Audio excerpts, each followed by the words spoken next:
Hi friends, welcome back to my channel Yummy Days with Kavita.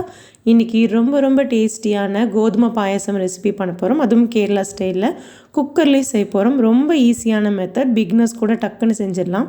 வாங்க இந்த recipe எப்படி செய்யறதுன்னு பார்க்கலாம். இந்த கப்ல 2 கப் உடைச்ச கோதுமை எடுத்திருக்கேன். 1 கப் கிட்டத்தட்ட 1/4 கிலோ இருக்கும். 2 கப்புங்கும்போது 1/2 கிலோ பக்கம் எடுத்திருக்கேன். இது பார்க்கறதுக்கு கோதுமை ரவை மாதிரி இருக்காது. கொஞ்சம் குறுனையா பெரிய பீசஸாக தான் இருக்கும். இதை ஒரு 2-3 தடவை நல்லா அழுத்தி பிசைஞ்சு கழுவி எடுத்துகிட்டு வந்துடுங்க. நான் இதில் 6 டம்ளர் தண்ணி சேர்த்துருக்கேன். 1 டம்ளருக்கு 3 டம்ளருங்கிற கணக்கில் 2 டம்ளர் சேர்த்துருக்கோம் இல்லையா, அதனால் 6 டம்ளர் தண்ணி சேர்த்துருக்கேன். குக்கர் மூடி மீடியம் ஃப்ளேம்லேயே ஒரு 5-6 விசில் வச்சு எடுத்துக்கோங்க. அது அப்படியே வேகட்டும்.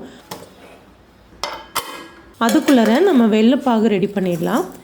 நான் ஒரு 5 டம்ளர் வெல்லம் எடுத்திருக்கேன். 1 டம்ளருக்கு 2 டம்ளரே கரெக்டாக இருக்கும்.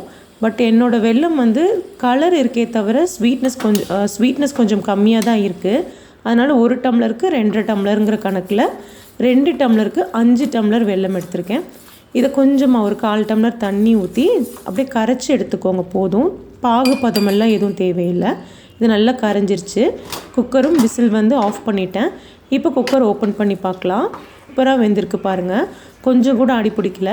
நம்ம ஊற்றின தண்ணியோட அளவு பர்ஃபெக்டாக இருக்குது. ஒரு தடவை எல்லாம் நல்லா மசிய கலந்து விட்டுடுங்க. நல்லா மசிச்சு விட்டிங்கன்னா அது அப்படியே நல்லா மசிஞ்சிரும். இப்போ நம்ம கரைச்சி வச்சுருக்க வெல்லத்தை உள்ளே சேர்த்துக்கலாம். நம்ம எந்த பாகு பதமும் எடுக்கலை, சும்மா கரைச்சிருக்கோம். அப்போ தான் அதில் இருக்கிற கல் தூசி எல்லாம் அடியில் தங்கிக்கும். இப்போ நல்லா ஒரு தடவை கலந்து கொடுங்க. உங்களுக்கு பார்த்தா தெரியும் கொஞ்சம் தண்ணியாக இருக்கு இல்லையா. இந்த கோதுமையில், இந்த உடைச்ச கோதுமையில் இந்த வெல்லம் எல்லாம் நல்லா ஒன்று கலந்து கெட்டியாக வரணும். வெல்லத்தில் இந்த கோதுமை எல்லாம் நல்லா ஊறி இருக்கணுங்க. 10 நிமிஷம் அப்படியே மீடியம் ஃப்ளேம்லேயே வச்சு இதை அப்படியே குக் பண்ணிங்கன்னா வெல்லமும் நல்லா கெட்டியாகும். ஒரு 10 நிமிஷம் இது அப்படியே இருக்கட்டும். அடிக்கடி கலந்து விடுங்க. கலந்து விடாமல் இருந்துடாதீங்க, அடி பிடிச்சிடும். அடிக்கடி அப்படியே கலந்து விட்டுட்டே இருந்தீங்கன்னா கோதுமையில் ஃபுல்லாக இந்த வெள்ளைப்பாகு நல்லா இறங்கி செம்ம டேஸ்ட்டாக இருக்கும். நல்ல ஸ்வீட்னஸாகவும் இருக்கும். அது அப்படியே வேகட்டும். இந்த டைமில் தேங்காய் பால் ரெடி பண்ணிடலாம். நான் ஒரு தேங்காய் எடுத்திருக்கேன். மிக்ஸி ஜாரில் சேர்த்து தேங்காய் பாலை ரெடி பண்ணிக்கலாம். ஒரு கையளவு தேங்காவை சின்னதாக பொடியாக நறுக்கி வச்சுருக்கேன். அது தாளிக்கிறதுக்கு நம்ம யூஸ் பண்ணிக்கலாம். இப்போ ஃபஸ்ட்டு தேங்காய் பால் எடுத்தாச்சு. இது நல்லா திக்காக கெட்டியாக இருக்கும். அந்த சக்கையை வேஸ்ட் பண்ணிட வேண்டாம். மறுபடியும் மிக்ஸி ஜார்லேயே சேர்த்து 1 டம்ளர் தண்ணி சேர்த்துக்கோங்க. இப்போ 2ஆம் தேங்காய் பாலும் ரெடி பண்ணிடலாம். இப்போ 2ஆம் தேங்காய் பாலும் ரெடி பண்ணியாச்சு. இந்த தேங்காய் பால் ஃபஸ்ட்டு தேங்காய் பால் மாதிரி திக்காக இருக்காது, கொஞ்சம் நல்லா தண்ணியாகவே தான் இருக்கும். இப்போ நமக்கு பார்த்தாலே தெரியும் அந்த உடைச்ச கோதுமையில் வெல்லம் எல்லாம் நல்லா இறங்கி நல்லா திக்காக இருக்குது பாருங்களேன். செம்ம டேஸ்ட்டாக இருக்கும். அப்படியே நெய்யில் முந்திரி பருப்பு கிஸ்மிஸ் எல்லாம் தாளித்து கொட்டினா கூட பொங்கல் மாதிரி சாப்பிட்லாம். ரொம்ப நல்லாயிருக்கும். அதுவும் செம்ம டேஸ்ட்டாக இருக்கும். ஆனால் நம்ம இன்றைக்கி பாயசம் செய்ய போகிறோம். இது நல்லா திக்காயிடுச்சு இல்லைங்களா. இதுக்கப்புறம் நம்ம இதை வேக வைக்க வேண்டியதில்லை.